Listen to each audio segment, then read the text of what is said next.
Le 23 mai dernier, BFM TV devait diffuser un reportage exclusif, une enquête exclusive sur comment les autorités algériennes traquent les opposants, sur les ingérences algériennes en France, sur les ingérences du pouvoir algérien en France et les relations entre le régime algérien et un certain nombre de réseaux malveillants qui traquent et menacent et persécutent les opposants algériens sur le sol français. Le documentaire du 23 mai devait être exceptionnel, parce que plusieurs personnalités ont été interrogées, MLDZ, moi-même, votre serviteur, Mohamed Zifaoui, des militants du MAC. Le malaise, il est devenu ambiant, palpable, même troublant, lorsque le patron de BFM TV est accueilli à Alger par Abdelmajid Tebboune. BFM TV est la propriété du propriétaire du groupe Siama CGM, Rodolphe Saadi, la famille Saadi. C'est la 5e fortune de France et c'est un ami à Emmanuel Macron. Siama CGM, propriétaire de BFM TV, au moment où il était reçu par Abdelmajid Tebboune, l'enquête qui devait être accablante avec un certain nombre de preuves et des témoignages accablants sur les ingérences étrangères du régime algérien a été reportée. Les autorités algériennes ont dû travailler avec les Chinois et vont privilégier un partenariat avec Siama CGM pour que les ports algériens soient exclusivement orientés vers les activités, vers un business et vers un deal de business avec Siama CGM. Le 23 mai dernier, le 23 mai 2025, BFM TV devait diffuser un reportage exclusif, une enquête exclusive sur le régime algérien, sur le pouvoir algérien, sur comment les autorités algériennes traquent les opposants, font de l'ingérence, sur les ingérences algériennes en France, sur les ingérences du pouvoir algérien en France, dans les affaires politiques internes et les affaires publiques internes en France, et les relations entre le régime algérien et un certain nombre de réseaux malveillants qui traquent et menacent et persécutent les opposants algériens sur le sol français, sur le territoire français. Ce documentaire était en cours de préparation. J'ai eu l'honneur et l'occasion d'être interrogé par la journaliste en charge de ce documentaire, une enquête exclusive. C'est une enquête qui était bien fouillée. Il faut savoir que BFM, ils ont une rubrique qui s'appelle Ligne rouge. Et ils diffusent régulièrement, 2-3 fois par semaine, des documentaires exclusifs, des enquêtes sur différents thèmes de l'actualité. Ça peut être des thèmes d'actualité internationale, Poutine, la Russie, la guerre en Ukraine, etc. Comme ça peut être des thèmes d'actualité nationale en France, sur des affaires qui causent polémique ou qui causent problème ou qui déchaînent les passions ou intéressent, on va dire, le public français. Ligne rouge, c'est des documentaires de 26 minutes, on va dire, d'une vingtaine de minutes, entre 25. C'est rare où ils font 52 minutes. Généralement, c'est une 26 minutes à peu près. Mais c'est des documentaires bien réalisés. La caractéristique de BFM TV, c'est qu'il y a une maîtrise du discours éditorial, mais une maîtrise technique. La réalisation de leurs documentaires, elle obéit à des normes très modernes. On dirait une télévision américaine, on dirait comme Al Jazeera, etc. C'est ce qui se fait de mieux dans l'audiovisuel français. Pour être tout à fait sincère, leurs documentaires sont bien cadrés, bien réalisés, des montages très sophistiqués, attractifs, attrayants. On a plaisir, on regarde leurs documentaires avec beaucoup de plaisir. Le documentaire du 23 mai devait être exceptionnel, parce que plusieurs personnalités ont été interrogées, MLDZ, moi-même, votre serviteur, Mohamed Zifaoui, des militants du MAC, des militants d'opposition algérienne, des journalistes, des opposants, disons toutes les personnalités qui sont diabolisées, pourchassées, condamnées, menacées par le régime algérien. Mais la caractéristique de ce documentaire, c'est que ils ont filmé à l'intérieur des locaux du consulat d'Algérie à Créteil, le fameux consulat d'Algérie à Créteil, où 3 de ses responsables sont impliqués, mis en accusation et mis en examen dans la fameuse affaire d'MLDZ, séquestration et enlèvement en relation avec l'entreprise terroriste. Vous avez le vice-consul de Créteil, de consulat d'Algérie à Créteil, qui est recherché, qui fait l'objet, normalement selon plusieurs informations dignes de plusieurs sources proches du parquet national antiterroriste, donc des sources sécuritaires proches de l'enquête, du dossier d'enquête sur l'affaire MLDZ, il se pourrait que dans les jours à venir, la justice française lance un mandat d'arrêt international contre le vice-consul du consulat d'Algérie à Créteil. Vous avez l'adjudant Smaïl R, qui est responsable des services visa du consulat d'Algérie à Créteil, qui est emprisonné depuis le 11 avril 2025 avec 2 de ses complices, des franco-algériens qui sont nés en France, ce sont des délinquants et dont un ancien repris de justice qui a un casier judiciaire extrêmement inquiétant et effrayant. Et vous avez d'autres personnes, un fonctionnaire du consulat d'Algérie Créteil qui est âgé, qui a été placé sous contrôle judiciaire, qui n'a pas été emprisonné, vu son âge, etc. Il a été uniquement placé sous contrôle judiciaire. C'est un civil. Il travaille pas pour les services secrets algériens. C'est juste un agent du consulat, mais il travaille dans l'administration, les services de l'administration. BFM TV, bien avant l'affaire MLDZ, elle a pu, je sais pas quand, je sais pas les détails précis, mais je sais que je le tiens de sources très proches de la chaîne BFM TV, et l'équipe en charge de l'enquête sur le régime algérien et les réseaux du régime algérien et les ingérences du régime algérien en France ont pu pénétrer le consulat d'Algérie à Créteil. Alors que France 2 auparavant, ils ont filmé en caméra cachée les locaux du consulat général d'Algérie à Nation. BFM TV, c'est dans le consulat de Créteil, le controversé, le sulfureux consulat d'Algérie à Créteil, d'où il a été élaboré, d'où aurait été, selon les soupçons de l'enquête judiciaire et sécuritaire qui est menée en ce moment en France, dans lequel à partir des locaux duquel aurait été élaboré le plan d'enlèvement et de séquestration des MLDZ. Donc, ça a été un témoignage exclusif. Normalement, dans cette enquête, on aurait pu voir qu'est-ce qui s'est passé au consulat d'Algérie de Créteil, des agents du consulat d'Algérie de Créteil, et peut-être même que des responsables de ce consulat qui sont recherchés ou qui sont soupçonnés par les autorités françaises d'avoir participé à l'affaire MLDZ auraient peut-être été filmés. C'est des questions qu'on se pose, on ne sait pas qu'est-ce qu'il y a réellement, qu'est-ce que BFM a recueilli des images et des témoignages en caméra cachée de l'intérieur même du consulat d'Algérie à Créteil. Mais on ne les a jamais vus. Pourquoi? Parce que ce documentaire cette enquête exclusive qui était prévue donc le 23 mai dernier, elle n'a pas été diffusée. Officiellement, quand on s'est approché de l'équipe en charge de cette enquête, ils nous ont dit que le travail ne s'est pas terminé encore, le montage n'a pas été encore achevé, qu'il y a beaucoup de matière, qu'il y a beaucoup de témoignages, c'est une enquête explosive, et que donc l'équipe BFM TV a préféré peaufiner son travail. Ok. Ensuite, les jours passent, pas de signe de vie, pas de reportage, pas d'enquête, rien n'a été diffusé par BFM TV. Le malaise, il est devenu ambiant, palpable, même troublant, lorsque le patron de BFM TV est accueilli à Alger par Abdelmajid Tebboune. Peu d'Algériens et d'Algériens le savent, sauf les initiés, peut-être les Algériens qui vivent en France. BFM TV est la propriété du propriétaire du groupe Siama CGM, le fameux armateur français, 3e armateur au monde, 3e groupe mondial de transport maritime de marchandises, Rodolphe Saadi, la famille Saadi. Rodolphe Saadi, qui est l'héritier de la famille Saadi, de Jacques Saadi, qui dirige donc le groupe Siama CGM, a été reçu par Abdelmajid Tebboune à la présidence algérienne le 2 juin dernier. Et lors de cette rencontre, il y a eu des discussions franches et directes pour parler des projets d'investissement de CMA CGM.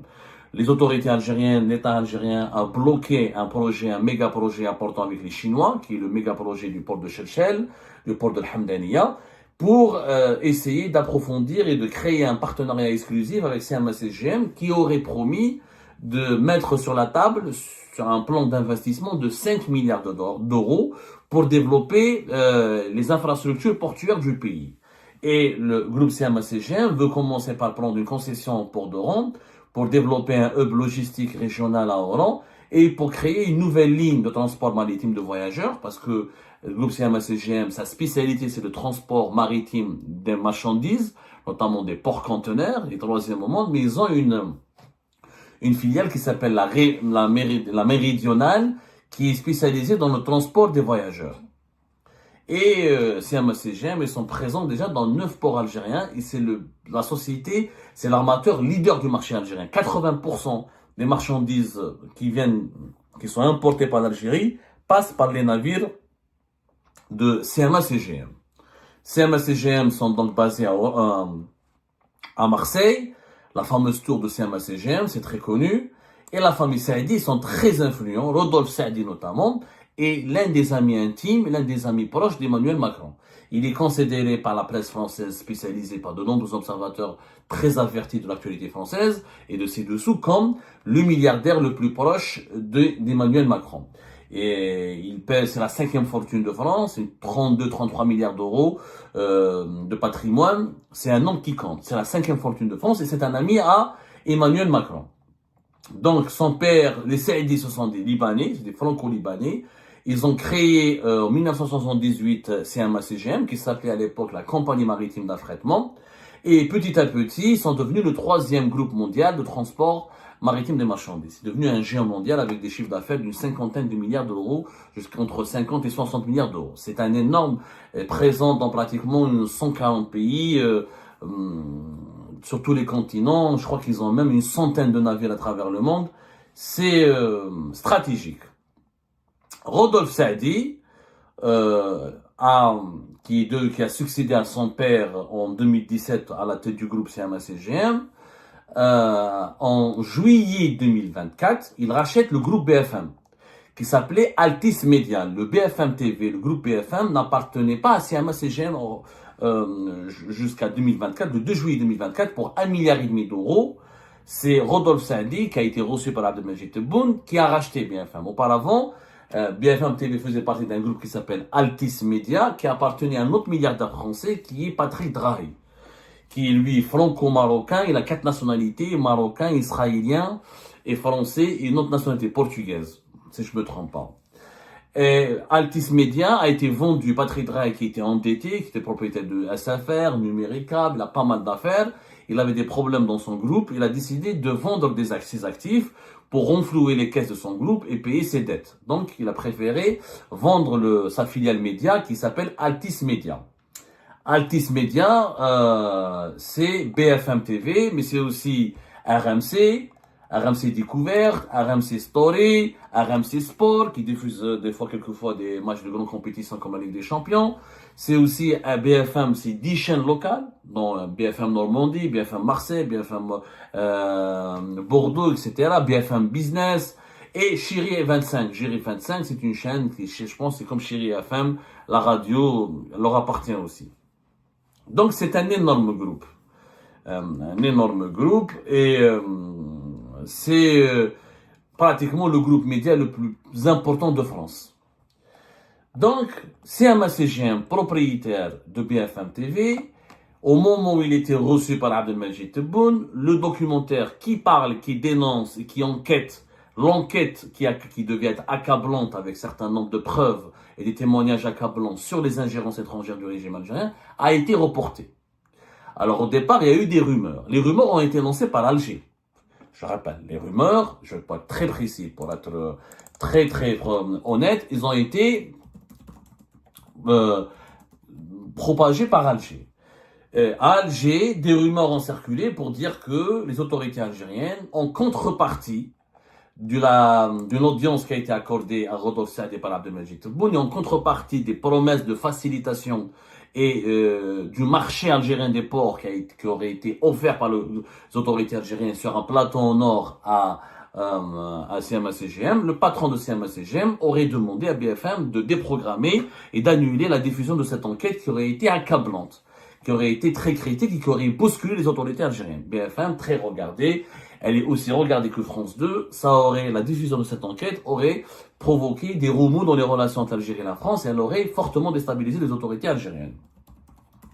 Et c'est un certain Mehdi Ghzal, que vous connaissez tous, dont nous avons déjà parlé, qui aurait interféré pour négocier avec Rodolphe Saadi, propriétaire d'une flotte de 627 navires, patron de CMA-CGM, voilà, quand même, pour le convaincre de faire un geste à l'égard des autorités algériennes, un geste qui serait récompensé, ou qui va être récompensé, puisque l'Algérie s'apprête non seulement à débloquer, parce que CMA-CGM, elle avait un problème en Algérie. D'abord, c'est le déblocage d'un certain nombre de ses dividendes en devises, qui étaient bloqués par en Algérie, qui commençaient à être débloqués depuis une année, et aussi d'ouvrir les portes de l'investissement pour garantir, les autorités algériennes, au lieu de travailler avec les Chinois, ils vont privilégier un partenariat avec CMA-CGM pour que les ports algériens soient exclusivement ou en priorité orientés vers les activités, vers un business et vers un deal de business avec CMA-CGM. En contrepartie de ces portes ouvertes sur l'immense marché algérien et de ces facilitations et d'un accueil, d'un tapis rouge qui lui sera déroulé au palais présidentiel d'Al-Mouradia, le patron de CMA-CGM aurait demandé à sa chaîne de télévision BFM TV d'annuler la diffusion de cette enquête exclusive accablante. Cette information est sortie à Alger. Mehdi Ghzal et ses amis ont commencé à la faire diffuser. Et le régime algérien bombait le torse en disant, voilà, j'ai fait plier BFM. BFM ne va pas me critiquer, ne va pas publier cette enquête exclusive contre moi. Est-ce que c'est vrai pour autant? Le point d'interrogation.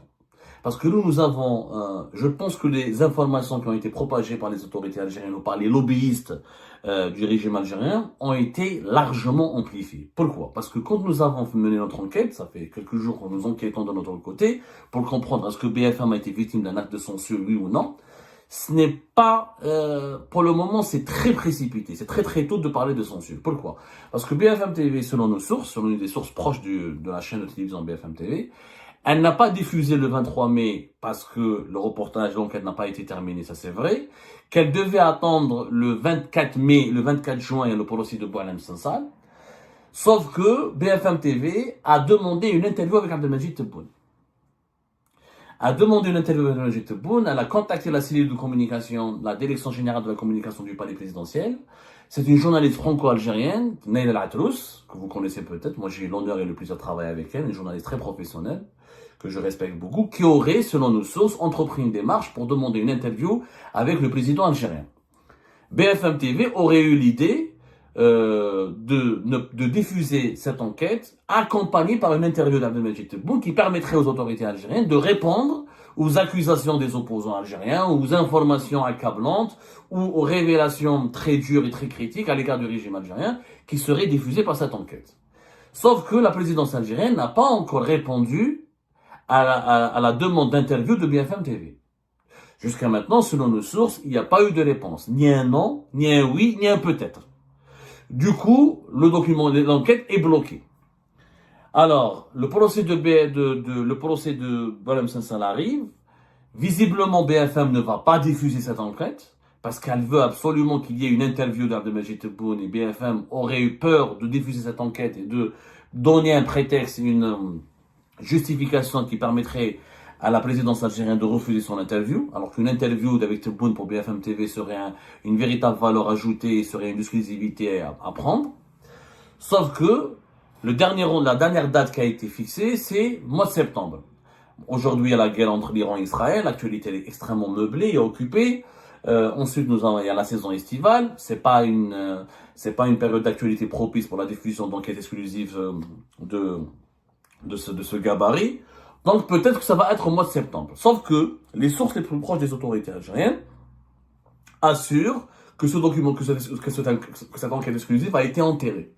Qu'elle ne sera jamais diffusée parce que le patron de CMA-CGM, Rodolphe Saadé, s'est engagé officiellement auprès des lobbyistes de l'entourage de Tebboune qu'il n'y aura pas un contenu critique ou ce que les autorités algériennes considèrent comme des contenus insultants, injurieux, diffamatoires et calomnieux à l'égard de l'Algérie qui seront diffusés par BFM TV. Sauf qu'il ne s'agit pas de la calomnie, il s'agit d'une enquête appuyée par des témoignages, par des images filmées par une caméra cachée et par, on va dire, un travail d'investigation. Alors, pour le moment, on n'a pas la preuve qu'il y a une censure. Et je ne peux pas parler à la place des journalistes de BFM TV. Ce sont eux qui sont concernés. C'est à l'équipe chargée de cette enquête, l'équipe rédactionnelle chargée de cette enquête, de crier au scandale. Si vraiment il y a censure. En tout cas, le fait qu'il n'a pas été programmé le 23 mai, ensuite, le fait qu'il ne sera pas programmé pour la fin du mois de juin, c'est extrêmement troublant et ça soulève des interrogations. Surtout que cette décision coïncide avec le rapprochement et les négociations entre le groupe français CMA-CGM, propriétaire de BFM TV, et les autorités algériennes. Donc, des questions légitimes sont posées sur la liberté, l'indépendance éditoriale réelle de BFM TV par rapport maintenant aux autorités algériennes. Ceci dit, je pense que c'est encore très tôt. Si d'ici le mois de septembre, l'enquête est toujours pas diffusée, elle est toujours enterrée ou elle reste dans les tiroirs de la rédaction de BFM TV, là je pense que on ne peut pas le nier, on ne pourra pas le cacher. Là, on pourrait affirmer que les autorités algériennes ont vraiment eu raison de l'indépendance de BFM TV. Ils auraient plié la première chaîne d'information continue de France et qu'il y a un deal pas très catholique qui a été donc, on va dire, négocié entre Rodolphe Saadé et les autorités algériennes. Mais pour le moment, c'est très tôt. On n'a pas de réponse à vous fournir. Voilà tous les éléments que nous avons pu recouper. BFM TV a demandé une interview avec Abdelmajid Tebboune. Pas de réponse de la part de la présidence algérienne. Le documentaire, l'enquête exclusive, elle a été terminée après le 23 mai, mais elle ne sera pas diffusée fin juin. Et les lobbyistes, les plus proches, les lobbyistes et les amis du régime algérien, les lobbyistes, les intermédiaires entre la présidence algérienne et Rodolphe Saadi, c'est eux qui ont diffusé l'information selon laquelle BFM a fait plaisir.